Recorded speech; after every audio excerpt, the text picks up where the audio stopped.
সাবধান, অনেক কিছু কিন্তু দুনিয়ায় হচ্ছে, একটু সাবধানে থাকার চেষ্টা করবেন।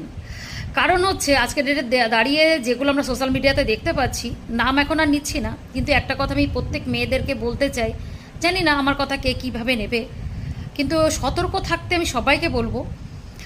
কারণ হচ্ছে কখনকার লাইফে কি আসবে কেউ জানে না, বিশেষ করে কে কখন কাকে টপকাবে। আই মিন টপকানোর কথা এটাই বলছি যে আম,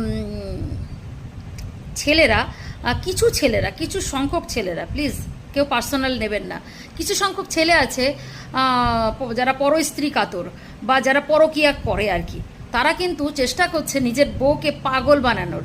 পাগল প্রমাণ করতে পারলেই তাহলে কিন্তু খেল খাতম। তো একটু কেয়ারফুলি কথা বলবেন বাড়ি, মানে হাজব্যান্ডের সাথে, বা সেটা সতর্ক মানে একটু কাজ করবেন। না হলে আপনাকে পাগল প্রমাণ করে কোর্টে কিন্তু সব